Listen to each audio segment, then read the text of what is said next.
What's up, everybody? I'm John Middlekauff. You know what I need you to do. Subscribe to our YouTube channel. We got content for days reacting to every NFL game all the time, every single day. Subscribe, like the videos. Let's go. Well, usually Friday is my Saturday, Sunday, but today I went, there's some stuff happening. Woke up to the news of Pete Carroll headed to the Raiders. 73-year-old Pete Carroll wanted no part of retirement.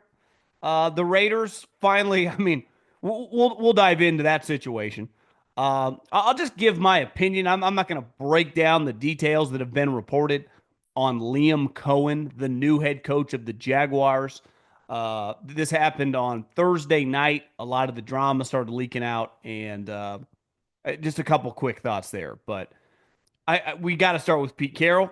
The Raiders go from one of the craziest stretches in recent memory of coaches, John Gruden, to Josh McDaniels, to Antonio Pierce, to Pete Carroll. That's going to be hard to top. It hasn't been that long. I mean, we're talking like 3.5 years. They have had those guys under contract as their head coaches. Big picture with Pete Carroll. I admire this a lot about any human being, and I give this advice to any young person looking for direction in college or early on in their professional career. Find what you love to do, and it makes life a lot easier. No matter what you end up doing for a profession, even if you are addicted to it and love it and it's your passion, there is elements that it becomes work. So you might as well do what you like to do.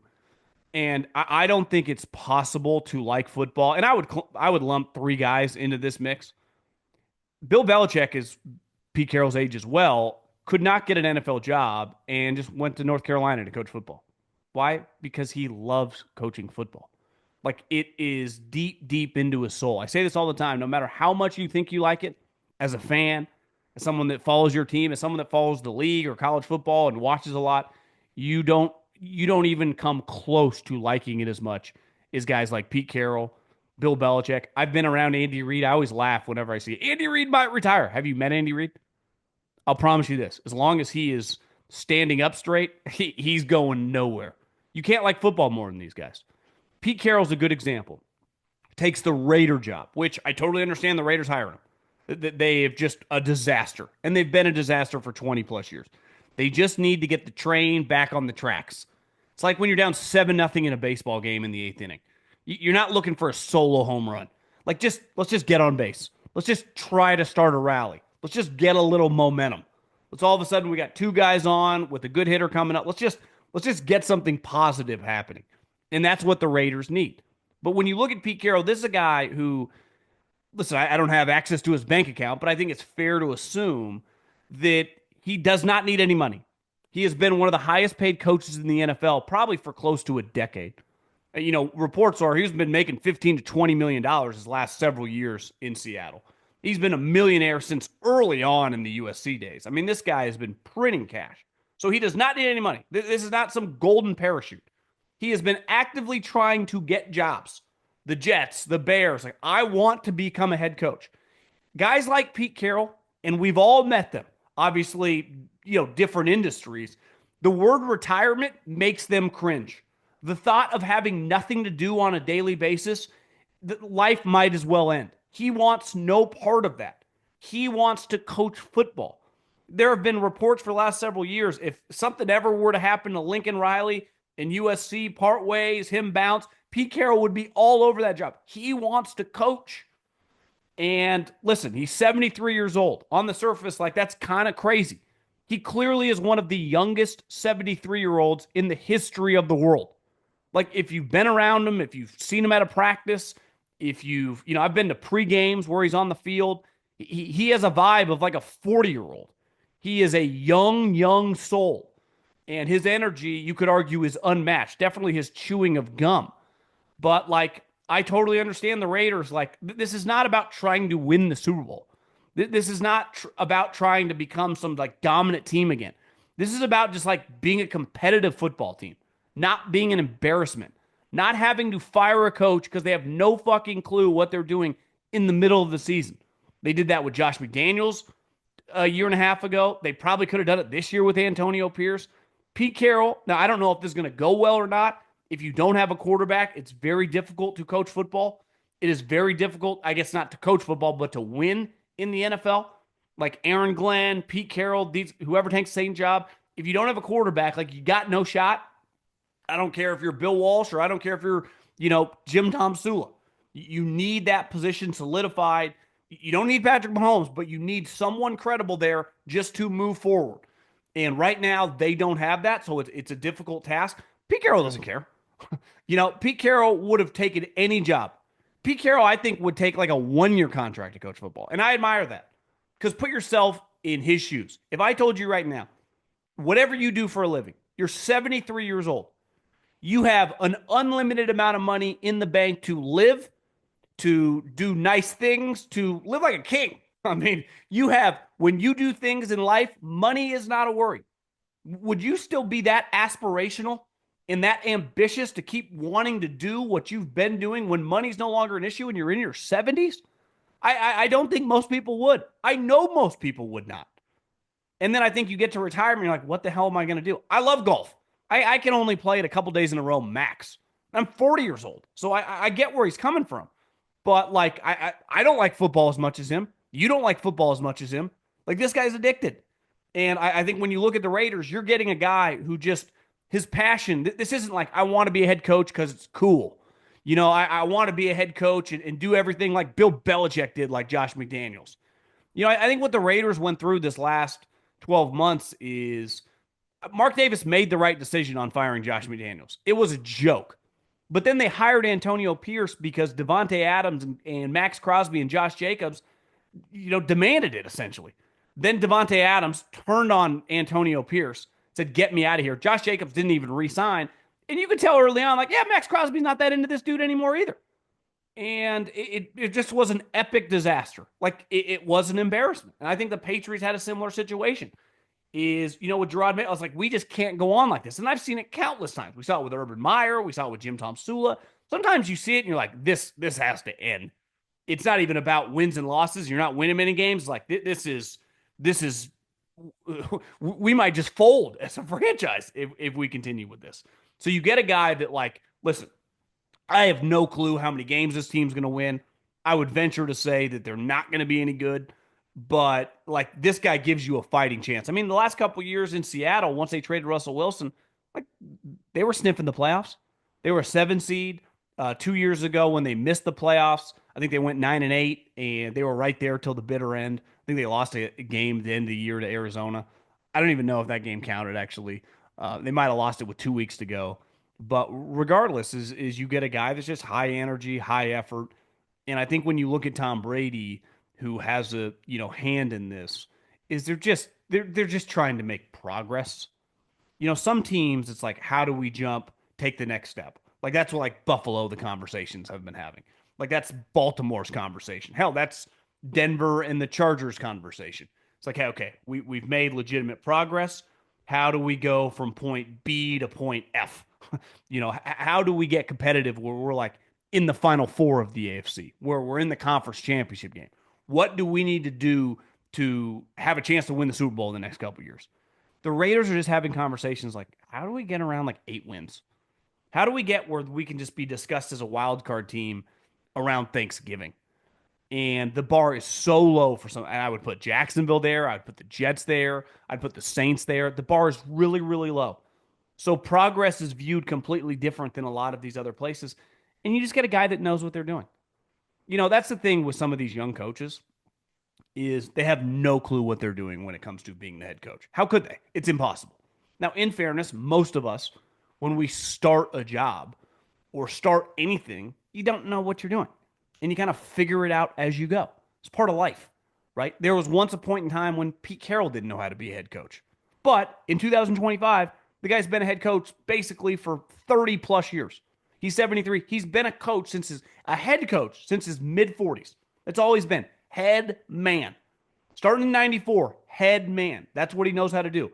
He knows how to handle. I use this example, but, like, when a guy gets a DUI, when a guy's has a death in the family, when a guy has a devastating breakup or divorce, uh, you name it. There is not when a guy fails a drug test, when a dude gets into a fight in a meeting room, when something happens with his assistant, two assistant coaches.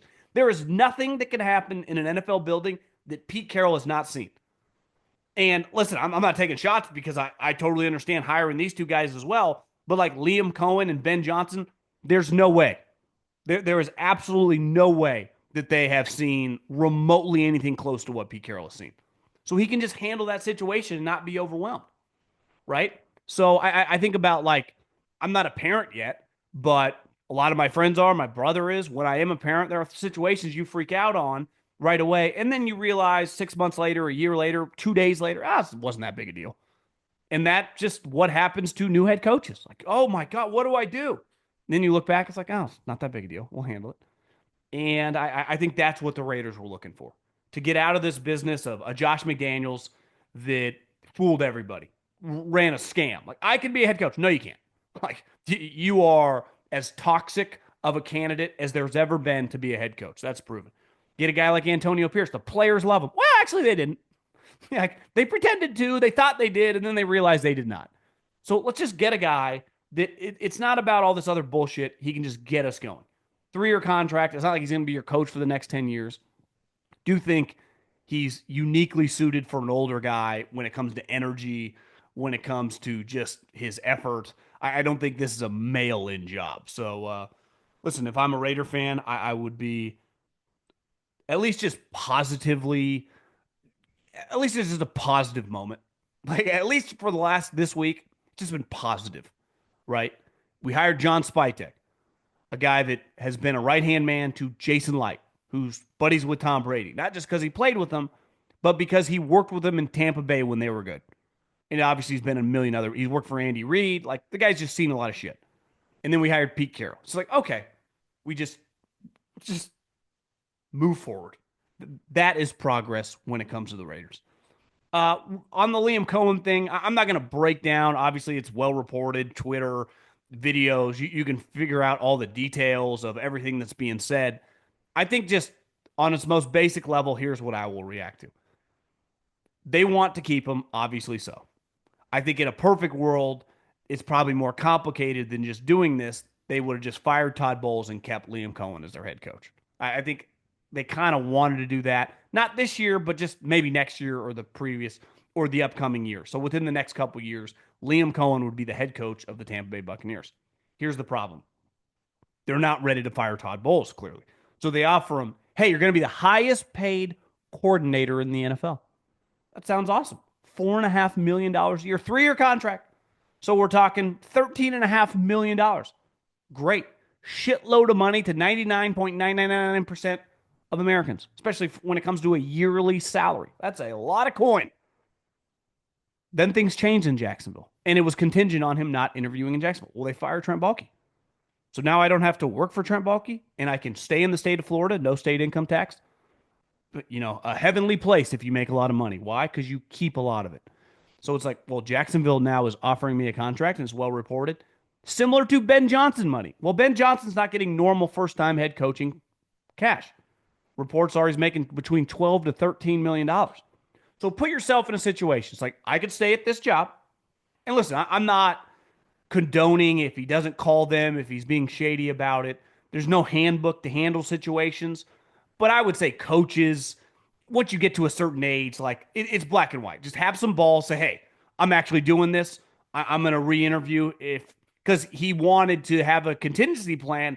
If he didn't get hired, he could still fall back to the $4.5 million because they told him you can't interview for $4.5 million. Now, does that hold up in court? Now, the reality is Liam Coen going to sue them? Like, obviously not. But it's like, hey, fuck you. The situation changed, and now I'm interested. And you're offering $13 million. Well, they're offering $50 to $60 million. And I no longer have to answer to anybody. I'm the boss. So, like, things dramatically change. And is there a right and wrong way to handle things? Yeah. And listen, there's usually his side, and then the truth. But I can understand Tampa Bay, who's paying him $4.5 million, The Glazers like, we've went above and beyond. Give him $4.5 million. Who gives a fuck? These are all line items. 2025, you're making $450 million from the league. So if like the owners are mad that it was a little shady, like, yeah, business is shady. Sometimes you have to make tough decisions. And the only person who truly cares about you is you.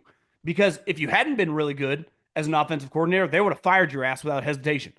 Obviously, once you prove you're good, you get more options. The Glazers love making cash. Why can't Liam Coen go seek out a contract that's going to pay him 50, $60 million?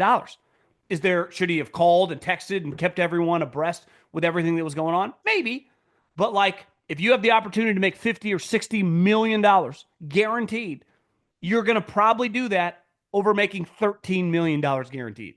So I just think when you look at it from a business standpoint, now if you start lying about like his wife is on Twitter saying they were with his kid in the hospital, like I don't know. I'm not going to get into like you're making excuses like you're an 18-year-old trying to get out of, turning in your homework here.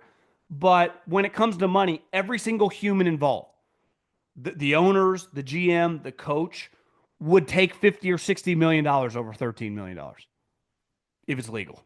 Not selling drugs or something, but if it's legal, and this is legal, and they're making him the head coach. So I really don't see, regardless the road that it took to get here, how it's that crazy. It's like, yeah, you're $4.5 million.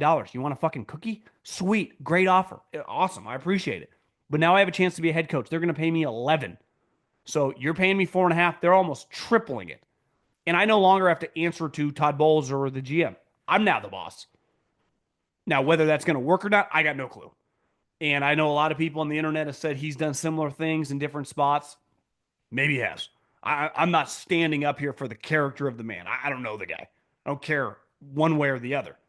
But like everyone acting like this is the craziest move ever is being disingenuous because most human beings would accept triple the money to be the head coach for a longer contract. I think Tampa wants to get all this credit for offering him a huge number as an offensive coordinator. Well, that's awesome if he doesn't have other options to be a head coach, especially in the state, right? That like, what's your big benefit being in Tampa? It's like, hey, $4.5 million, and we're no state income tax, so you're going to take a lot more than if you were the OC at a lot of these other teams around the country. Okay, well, I'm staying in the state of Florida, and Shad Khan's giving me a 4-year guaranteed contract at $12 million a year. You do the math. There's a big difference. I mean, that's a lot of money. Now, big picture, I'm not acting like sometimes you got to be a man. And anyone that had anyone when you growing up worth their salt teaches you, listen, some discussions are harder than others.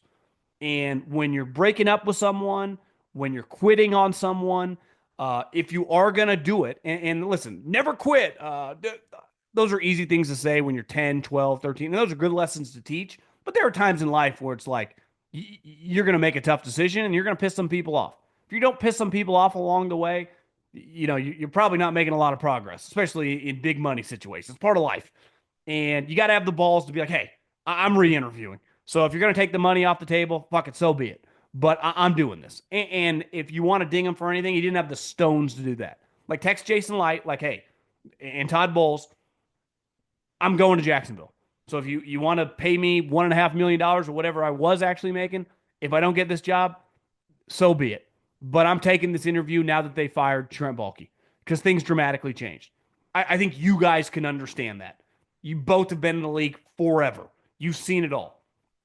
Now, he didn't do that. So if you want to ding him on that, okay. But anyone dinging him for taking the job, I think is absolutely insanity.